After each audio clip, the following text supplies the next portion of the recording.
এবছর বামফ্রন্ট এবং কংগ্রেস আলাদা আলাদা লড়াই করবে, ভোটের বাক্সিক কোনো প্রভাব পড়বে? কংগ্রেস এবং বামফ্রন্ট জন্মলগ্ন থেকে আলাদা করে লড়াই করেছে। শুধুমাত্র গত দুটো বিধানসভা নির্বাচন আমরা একসঙ্গে লড়ছি। সুতরাং প্রশ্নটা উল্টো করে ঘুরিয়ে ঘুরে বলে কেন? তাহলে এটাও বলতে পারো যে গতবারের মতো এবার কেন একসঙ্গে লড়ছে না। এটা কংগ্রেসকে জিজ্ঞেস করলে ভালো হবে। আমরা বলেছিলাম বিজেপি এবং তৃণমূল বিরোধী সমস্ত শক্তিকে আমরা একটা করবো। তার আগে বামফ্রন্ট এবং বামফ্রন্টের বাইরে যে বামপন্থী ব্যক্তি গোষ্ঠীর দল আছে তাদেরকে সংহত করবো। আমরা সে কাজ করেছি। যারা অতীতে আমাদের সঙ্গে ছিল না বামফ্রন্টের সঙ্গে, এমন বামপন্থী দলগুলোর সঙ্গে কথাবার্তা হচ্ছে। দু একটি দলের সঙ্গে আমাদের ইতিমধ্যে সমঝোতা হয়ে গিয়েছে, কিন্তু কংগ্রেস দল মনে করেছে বিজেপি তৃণমূল বিরোধী স্পষ্ট অবস্থান নেওয়ার থেকে ধোঁয়াশা তৈরি করা ভালো। আমরা তখন বলেছি এআইসিসি বা পিসিসি নয়, তারা যদি গড়িমসি করে, যারা তলার কর্মীরা আছে কংগ্রেসের বুথ লেভেলে, ওয়ার্ড লেভেলে, তাদের সঙ্গে আমরা সম্পর্ক করছি যে আমরা বিজেপি তৃণমূল বিরোধী লড়াইতে প্রস্তুত, আপনারা আসুন।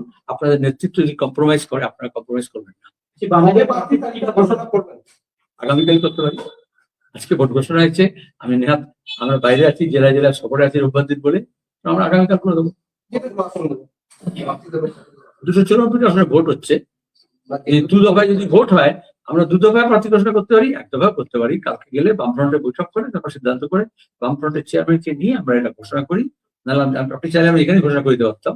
আমরা তৈরি আছি, কিন্তু আমাদের একটা নিয়ম আছে, বামফ্রন্ট এবং সহযোগীদের সঙ্গে কথাবার্তা বলে নিয়ে বামফ্রন্টের মিটিং শেষে বামফ্রন্টের চেয়ারম্যানকে নিয়ে অন্য দলগুলোর উপস্থিতিতে আমরা সাধারণত তালিকা ঘোষণা করি।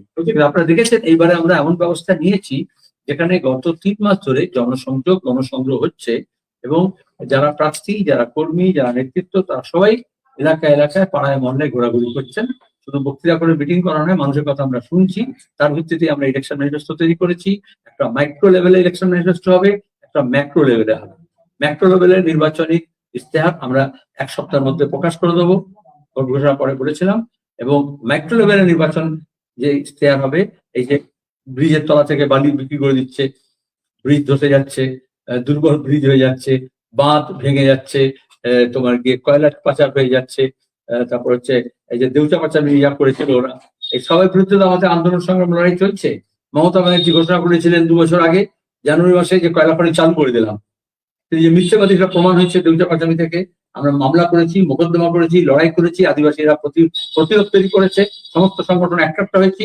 এবং এটা ঘিরে যে দুর্নীতি ছিল, বালি পাচারকারী এবং স্যান্ড মাফিয়া এবং অভিষেক ব্যানার্জি বেনামে এই দেউচা পাচামি প্রজেক্টটাকে নিতে চাইছিল, সেটা যখন আমরা সমস্ত তথ্য আদালতে এবং প্রেস কনফারেন্সকে বার করেছি, উদ্ঘাটন করেছি, তখন থেকে দেখবেন মমতা ব্যানার্জি আর দেউচা পাচামি শব্দ উচ্চারণ করেন, কয়লা খনির কথা উচ্চারণ করেন।